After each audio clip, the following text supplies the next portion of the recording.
North Korea को दुनिया का सबसे बड़ा जेल माना जाता है और इस जेल से फरार होना बिल्कुल भी मुमकिन नहीं है, मगर इसके बावजूद बहुत से लोग नॉर्थ कोरिया से भागने में कामयाब भी हो जाते हैं। सवाल ये है कि इस मुल्क को दुनिया की सबसे बड़ी जेल क्यों कहा जाता है और लोग क्यों हर वक्त इस जेल से भागने की कोशिश करते रहते हैं। दोस्तों, नॉर्थ कोरिया से अगर कोई शहरी बताए बगैर किसी दूसरे मुल्क का सफर करता है तो उसे गद्दारी माना जाता है, जिसकी कम अज कम सजा उम्र कैद या मौत है। यहाँ तक कि नॉर्थ कोरिया के अंदर भी एक सूबे से दूसरे सूबे में बगैर इजाजत के जाना सख्ती से मना है।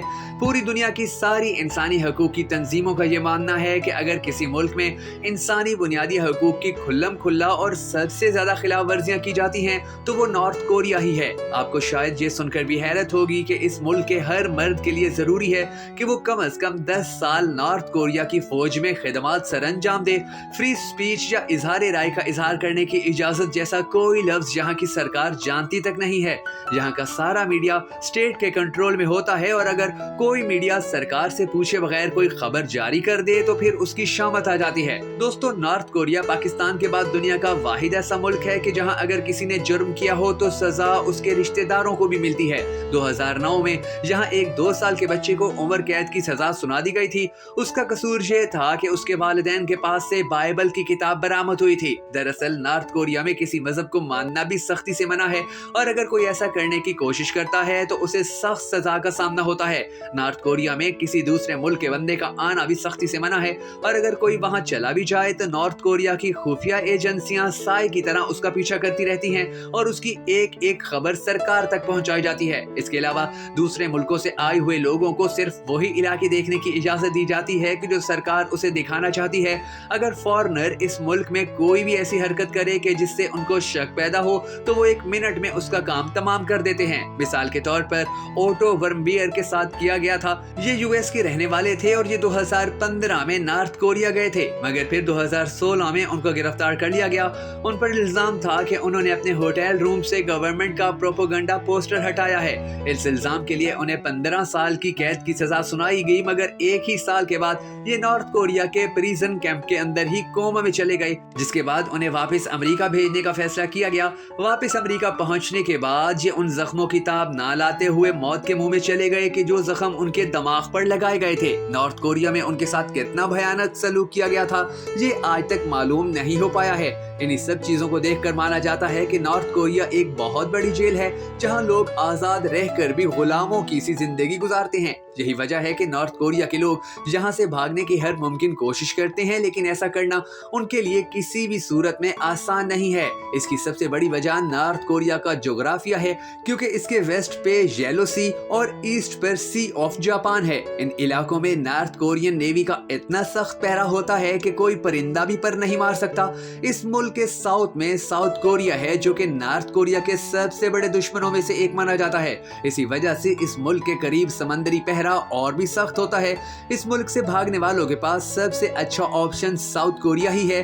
बेशक साउथ कोरिया एक बहुत ही आजाद और तरक्की याफ्ता मुल्क है, मगर ये भी एक हकीकत है कि साउथ कोरिया तमाम नॉर्थ कोरिया के लोगों को अपना ही शहरी मानता है। यानी नॉर्थ कोरियन आर्मी से बचकर अगर कोई बॉर्डर लाइन क्रॉस करने में कामयाब हो जाता है तो ये कदम उसकी जिंदगी बदल देता है, लेकिन सिर्फ तब जब वो जिंदा पहुंचने में कामयाब रहे। नॉर्थ कोरिया ने अपने इस बॉर्डर पर इतनी ज्यादा आर्मी डिप्लॉय की हुई है कि यहाँ से इंसान तो क्या कोई परिंदा भी बॉर्डर क्रॉस करने से पहले 100 बार सोचेगा। नॉर्थ कोरिया से साउथ कोरिया भागने का साफ मतलब अपनी मौत को दावत देना है। इस बॉर्डर के ऊपर नॉर्थ कोरिया ने अपनी 7,50,000 फौज तैनात कर रखी है। इसके अलावा बॉर्डर पर जगह जगह लैंड माइंस और करंट वाली तारें भी बिछाई गई हैं। साउथ कोरिया में एंटर होने का दूसरा और हिस्टोरिकल तरीका यहाँ के नॉर्दर्न बॉर्डर से भागना है। इस मुल्क के नॉर्थ में सबसे बड़ा बॉर्डर चाइना और थोड़ा सा हिस्सा रशिया के साथ जुड़ा हुआ है। ये तरीका आसान है मगर ज्यादा नहीं, क्योंकि नॉर्थ कोरिया को चीन और रशिया की तरफ से हमले का खतरा नहीं है, इसलिए इस बॉर्डर पर उनकी कम ही फौज डिप्लॉय की गई है। पर ये 1300 किलोमीटर का लंबा बॉर्डर खतरनाक पहाड़ों और जंगलात से भरा हुआ है। यानी अगर कोई भागने वाला इंसान चाइना बॉर्डर पर पहुंच भी जाए तो भी उसे एक बहुत लंबा और खतरनाक दरिया क्रॉस करना होगा।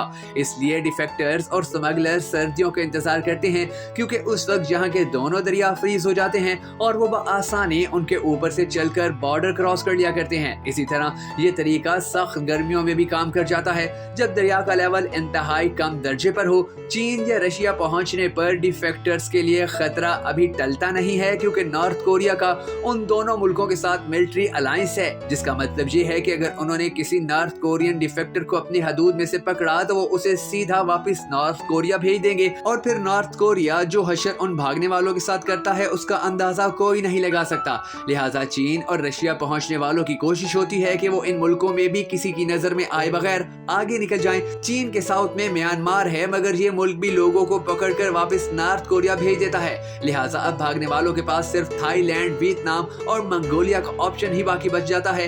इन ममालिक का बॉर्डर चीन के साथ लगता है। ये एक तरह से डिफेक्टर्स के लिए सेफ कंट्रीज मानी जाती हैं, क्योंकि साउथ कोरिया तमाम नॉर्थ कोरियंस को अपना शहरी मानता है। लिहाजा ये तीनों मुल्क नॉर्थ कोरियंस को वापस नॉर्थ के बजाय साउथ कोरिया भेज देते हैं। इसलिए भागने वालों का प्लान ये होता है कि वो पहले चीन या रशिया में घुसकर थाईलैंड, वियतनाम या मंगोलिया जाते हैं और वहां पहुंचकर खुद को गिरफ्तार करवा लेते हैं। फिर वहां की हुकूमतें उन्हें साउथ कोरिया रवाना कर देती हैं। 1990 से लेकर आज तक तकरीबन 34,000 नॉर्थ कोरियन अपने मुल्क से भागकर साउथ कोरिया पहुंच चुके हैं। एक वक्त था कि जब नॉर्थ कोरिया को सोवियत यूनियन की सपोर्ट हासिल थी, लेकिन 1991 में सोवियत यूनियन के कोलैप्स के बाद नॉर्थ कोरिया की ये सपोर्ट खत्म हो गई और अमेरिका ने भी इस मुल्क पर बहुत सी पाबंदियां आयद कर दी। इस पॉइंट पर नॉर्थ कोरिया के हालात इतने खराब हो गए कि यहाँ के लोग खाने पीने को भी तरसने लगे।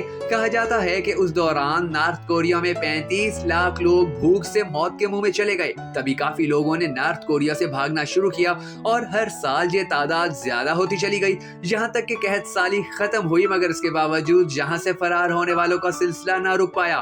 सिर्फ एक साल यानी 2009 में नॉर्थ कोरिया से भागने वालों की तादाद 3,000 से क्रॉस कर गई। 2011 में ये तादाद ज्यादा ही रही, मगर फिर अगले ही साल ये तादाद इंतहाई कम होना शुरू हो गई। वो शख्स के जिसने 1994 के बाद से ही नॉर्थ कोरिया पर अपनी हुकूमत कायम कर रखी थी, वो इस दुनिया से चला गया और उसके बाद नॉर्थ कोरिया की गद्दी संभालने की बारी उनके बेटे किम जोंग इन की थी। पावर में आते ही उसने सबसे पहले स्मगलिंग और मुल्क से भागने वालों के खिलाफ क्रैकडाउन का फैसला किया।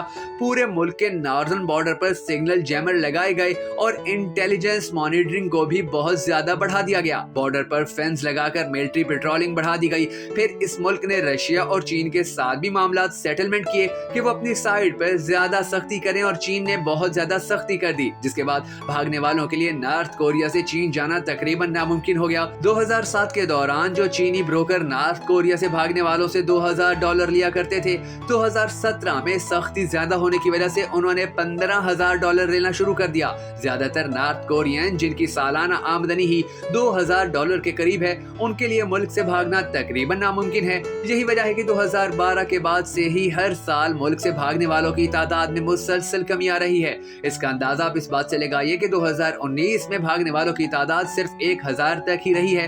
फिर 2020 में एक ऐसा काम किया गया कि जिसके बाद नॉर्थ कोरिया से भागना तकरीबन नामुमकिन हो गया है। दरअसल 2019 में जब आलमी वबा ने पूरी दुनिया को अपनी लपेट में लिया और चीन में पहला केस सामने आया, तो उसके 2 महीने बाद नॉर्थ कोरिया दुनिया का वो पहला मुल्क था कि जिसने अपने सारे बॉर्डर्स को पूरी तरह बंद कर दिया था, क्योंकि वो नहीं चाहते थे कि आलमी वबा का एक भी केस उनके मुल्क में पहुंच सके। नॉर्थ कोरिया में जाने या वहां से आने पर मुकम्मल पाबंदी लगा दी गई थी। नॉर्थ कोरिया को आलमी वबा से बचाना इसलिए भी जरूरी था कि वहां तो सेहत की सहूलियात ना होने के बराबर हैं। आज भी आलमी इदारों का कहना है कि नॉर्थ कोरिया की 42% आबादी के पास ढंग से खाने के लिए खाना तक नहीं होता है, यानी अगर वायरस यहाँ आ जाता तो उनकी जिंदगियां किसी सूरत नहीं बचाई जा सकती थी। इसके साथ साथ अगस्त 2020 में north Korea military northern security forces को शूट टू किल का ऑर्डर जारी कर दिया गया, यानी उनको मुकम्मल अख्तियारात दिए गए कि अगर वो किसी को चीन जाते या आते देखें तो उन्हें गोलियां मार दी जाएं। यही वजह है कि पिछले 3 सालों से यहाँ से भागने वालों की तादाद ना होने के बराबर है और नॉर्थ कोरिया आज एक बहुत बड़ी जेल की सूरत बन चुका है। यहाँ ना ही लोग कोई मजहब अख्तियार कर सकते हैं, ना ही सियासी पार्टी बना सकते हैं और ना ही बाहर की दुनिया से राब्ते में रह सकते हैं। गूगल, फेसबुक, यूट्यूब तो दूर की बात, यहाँ पर इंटरनेट भी सिर्फ सरकारी दफातर में ही इस्तेमाल किया जाता है और इस पर भी सिर्फ वही वेबसाइट्स खुलती हैं कि जो नॉर्थ कोरिया की सरकार ने बनाई हुई हैं। उनके पास फोन तो है, मगर वो सब भी नॉर्थ कोरिया में ही बनाए गए हैं। इन मोबाइल्स में ऐसे सॉफ्टवेयर लगाए गए हैं कि जो लोगों की फोन एक्टिविटी को नोट करते हैं। ये मुल्क दुनिया का वाहिद ऐसा मुल्क है कि जहां जो कुछ भी होता है उसका बाहर की दुनिया को कुछ भी मालूम नहीं होता, जहां सजाए मौत फांसी के जरिए नहीं दी जाती बल्कि फौज सबके सामने गोलियां मारकर बंदों को मार देती है।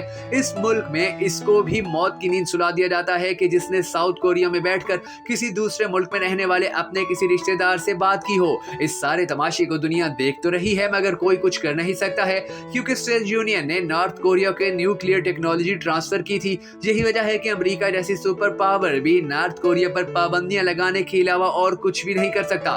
दोस्तों, अगर आपको हमारी ये वीडियो पसंद आई हो तो हमारी हौसला अफजाई करने के लिए इसे शेयर जरूर कर दीजिएगा।